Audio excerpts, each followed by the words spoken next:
warahmatullahi wabarakatuh. Nama saya Surya dari jurusan Bimbingan Konseling Islam. Saya di sini akan menjelaskan tentang konseling individual.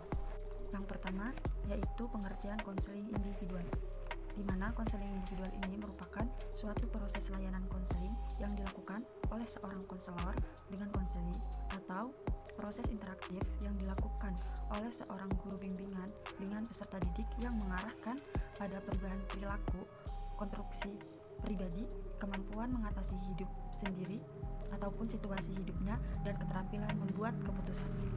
Yang kedua yaitu tujuan konseling individual.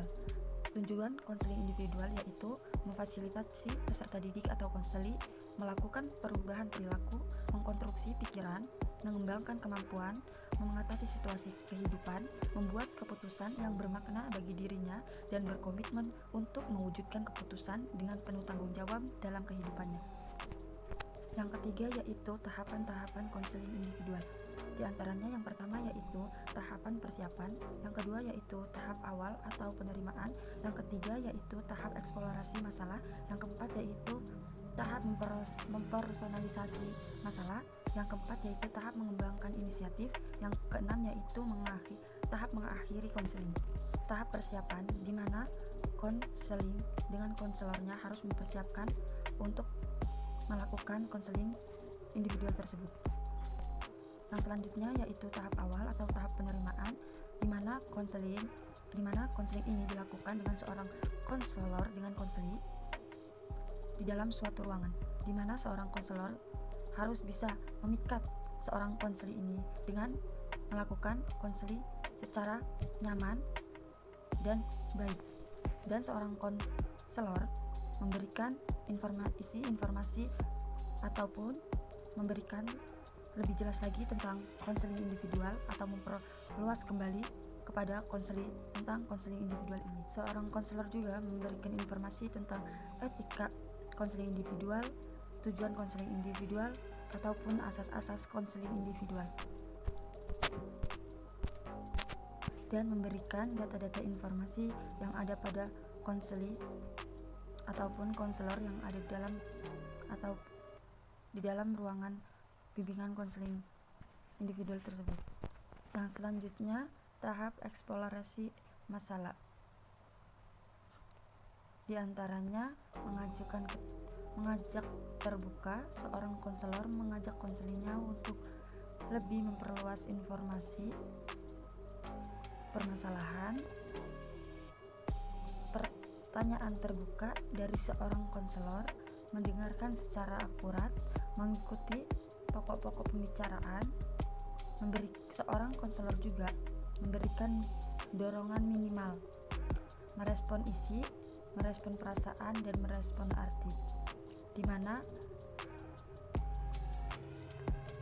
dalam dorongan minimal ini seorang konselor harus memberikan penekanan agar seorang konseli tersebut memberikan lebih jelas lagi tentang permasalahan yang konseli alami.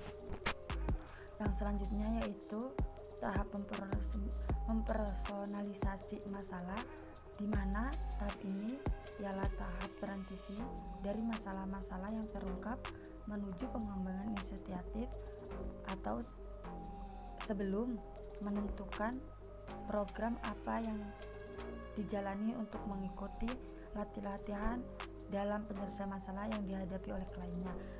Ini dalam tahap mempersonalisasi masalah. Yang selanjutnya yaitu tahap mengembangkan inisiatif, di mana dalam mengembangkan inisiatif ini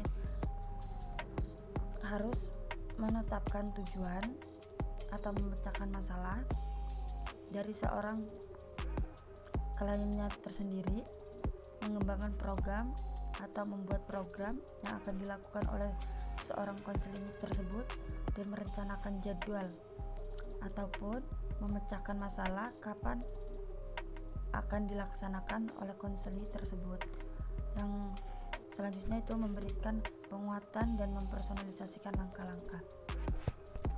Yang selanjutnya yaitu tahap mengakhiri konseling, di mana harus merujuk kepada keterbatasan waktu, meringkas, catat ringkasan, menanyakan perasaan, pekerjaan rumah, dan merujuk pada waktu yang akan datang, di mana dalam tahap akhir konseling individual ini, seorang konselor menanyakan kepada konseling yang telah dilakukan dari tahap sebelumnya. Dan dalam pekerjaan rumah ini memberikan program-program yang sudah dijadwalkan yang untuk dilakukan pada saat di rumah. Dan pada tahap mengakhiri konseling tersebut ini melakukan menjadwal waktu yang akan dilakukan di pertemuan yang akan datang. Selanjutnya yaitu teknik-teknik konseling individual. Di antaranya teknik attending, selanjutnya yaitu opening, selanjutnya yaitu empati, selanjutnya yaitu retreatment atau pengulangan, selanjutnya yaitu refleksi, yang selanjutnya yaitu klarifikasi, selanjutnya phrasing, penangkapan pesan, eksplorisasi, konfrontasi atau pertentangan, penetrasi atau penafsiran, termination atau pengakhiran,